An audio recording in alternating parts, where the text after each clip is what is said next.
ഇന്ന് തന്നെ ഡൗൺലോഡ് ചെയ്യൂ. കാണൂ നിങ്ങളുടെ ഫേവറേറ്റ് ഷോസ്. വഴി തടഞ്ഞിട്ട് ഇവരെ ഇറക്കിക്കൊണ്ടു പോണോന്ന്.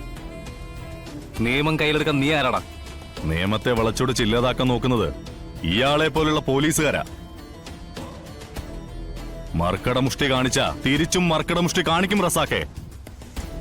പഴയ പോലീസുകാരന്റെ മൂരാച്ച് സ്വഭാവം കൊണ്ട് ഇന്ന് ജനങ്ങൾക്കിടയിലേക്ക് ഇറങ്ങിയ കയ്യും കെട്ടി നോക്കി നിൽക്കില്ല, പ്രതികരിക്കും.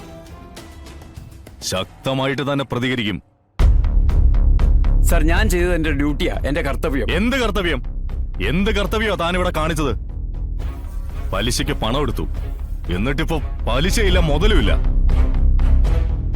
ചോദിച്ചു തന്നപ്പോ ഈ നാറിയുടെ ഭാര്യ ഇവന്റെ മുന്നിൽ വെച്ച് കെട്ടുതാലി വരെ എടുത്ത് തരാൻ നോക്കി. എന്നാലും ഇയാള് പണം തരില്ല. എന്തുകൊണ്ടാണ് പണം തരാത്തെന്ന് ചോദിച്ചപ്പോ ഇയാള് പറഞ്ഞ മറുപടി എന്താണെന്നറിയോ? ഇയാള് മേടിച്ചതൊന്നും തിരിച്ചു കൊടുക്കുന്ന ശീലമില്ലെന്ന്. തിരിച്ചു മേടിക്കാൻ നോക്കിയതിന്റെ പ്രതികാരമാ ഈ കാണിച്ചു കൂട്ടിയതൊക്കെ. ഇന്ന് എന്റെ ഈ പെങ്ങളുടെയും ഈ ചെക്കന്റെ കല്യാണ രജിസ്റ്റർ ഓഫീസിൽ വെച്ച്. അതിന്റെ ഇടയിലാ ഈ സോമശേഖരന്റെ ലീലാവിലാസങ്ങള്. സാർ, ആ ലോഡ്ജി പെൺവാണിപ്പ് നടക്കുകയായിരുന്നു.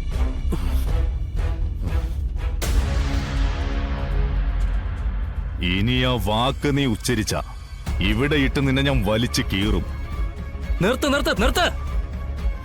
മതി. നിന്റെ അച്ഛൻ മാണിക്കോത്ത് മഹേന്ദ്രൻ രാവിലെ സ്റ്റേഷനിൽ വന്ന് മകൾ മിസ്സിംഗ് ആണെന്ന് പറഞ്ഞൊരു പരാതി തന്നിട്ടുണ്ട്. അതുകൊണ്ട് നിന്റെ പെങ്ങളെ കണ്ടെത്തേണ്ട ഉത്തരവാദിത്വം ഞങ്ങൾക്കുണ്ട്. ഞങ്ങൾക്ക് ഞങ്ങളുടെ ജോലി ചെയ്യണം. നീ ഞങ്ങൾക്കൊരു ജോലി ആവുകയും ചെയ്യരുത്. എന്റെ പെങ്ങളെ സ്റ്റേഷനിൽ കയറ്റാൻ പാടില്ല. അത് നീയാണോ തീരുമാനിക്കുന്നേ? റസാക്കെ, ഇവര് രണ്ടുപേരും തമ്മിൽ ഇഷ്ടത്തില. പ്രായപൂർത്തിയായവര് തമ്മിൽ പരസ്പര ഇഷ്ടത്തിലാണെങ്കിൽ നിയമം അവരെ വിവാഹം കഴിക്കാൻ അനുവദിക്കുന്നുമുണ്ട്. അച്ഛൻ സമ്മതിക്കാത്തതുകൊണ്ട് ഇവർ തമ്മിലുള്ള രജിസ്റ്റർ മാരേജ് ഇന്ന് നടത്താനിരുന്നതാ. നടത്താനിരുന്നതല്ലേ ഉള്ളൂ, നടന്നില്ലല്ലോ. ഇനി എന്താ വേണ്ടതെന്ന് ഞാൻ ചെയ്തോളാം.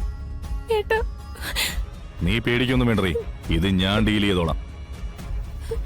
റസാക്കെ, ഏത് വിധേനയും ഈ കല്യാണം നടത്താതിരിക്കാൻ നോക്കുക എന്റെ അച്ഛൻ. നീ ഇവരെ എന്റെ അച്ഛന്റെ മുന്നിലേക്ക് എറിഞ്ഞുകൊടുത്ത് വെളിയാടാക്കാൻ നോക്കിയ.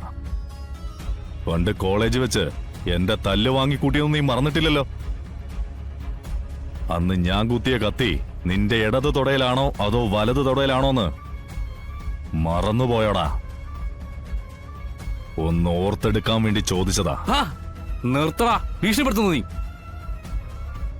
മാണിക്കോത്ത് മഹേന്ദ്രൻ നിന്റെ അച്ഛൻ തന്ന പരാതി എന്റെ കയ്യിലിരിക്കുന്നിടത്തോളം കാലം നിന്റെ ഒരു അഭ്യാസവും നടക്കില്ല.